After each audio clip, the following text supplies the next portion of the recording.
फरवरी की ठंडी रात थी। पूरा गांव ठंड के कारण जल्दी ही सिमट गया था। गलियों में सन्नाटा था और कोहरे ने पूरे माहौल को रहस्यमय बना दिया था। आज तो हड्डियां तक जम रही हैं। चाय की दुकान पर बैठे रघु काका ने कहा और आलाव के पास ठिठुरते हुए हाथ सेकने लगे। उनके पास कुछ और लोग बैठे थे जो ठंड से बचने के लिए आग का सहारा ले रहे थे। लेकिन वही दुकान के किनारे एक पेड़ के नीचे एक बूढ़ा आदमी बिना आलाव के ठंड से लड़ रहा था। उस बूढ़े का नाम शंकर था। उम्र 75 के पार हो चुकी थी।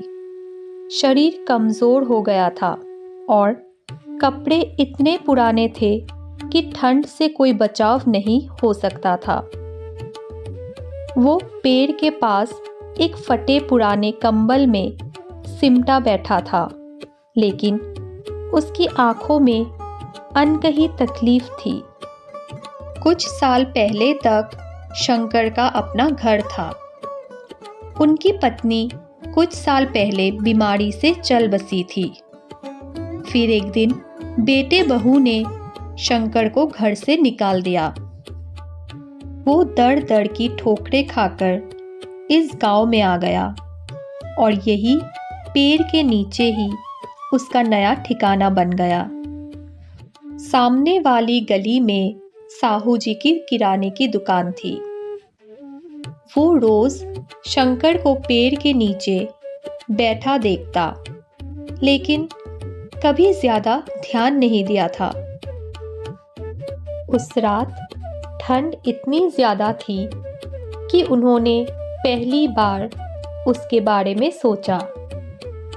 उन्होंने अपनी दुकान के नौकर मोहन से कहा, जा देख, वो बूढ़ा ठीक तो है? मोहन ने पास जाकर देखा तो शंकर कांप रहा था। उसने लौटकर बताया, बाबूजी, अगर ऐसे ही रहा तो सुबह तक नहीं बचेगा। साहू जी कुछ देर सोचते रहे। फिर दुकान से एक पुराना लेकिन ठीक ठाक कंबल निकाला और मोहन से कहा कि वो जाकर उस बूढ़े को दे आए और ये भी पूछे कि उसने खाना खाया या नहीं। मोहन तुरंत गया और शंकर को कंबल दी। साथ ही पूछा कि उन्होंने खाना खाया या नहीं। शंकर ने मुंह नीचा कर लिया और कहा, 2 दिन से कुछ ठीक से नहीं खाया बेटा।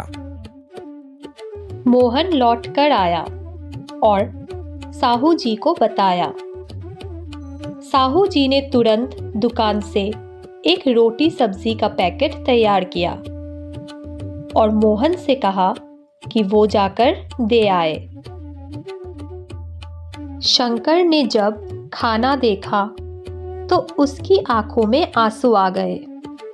बेटा, आज बहुत दिनों बाद ऐसा लग रहा है कि मैं भी किसी के लिए मायने रखता हूँ।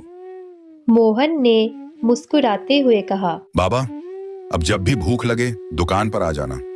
बाबूजी कह रहे थे कि जब तक ठंड है तुम रोज खाना ले जाना।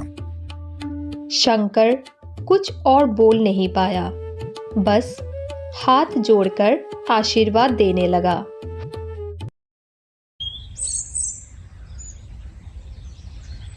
अगली सुबह जब गांव में हलचल शुरू हुई तो लोगों ने देखा कि शंकर अब पहले से बेहतर दिख रहा था।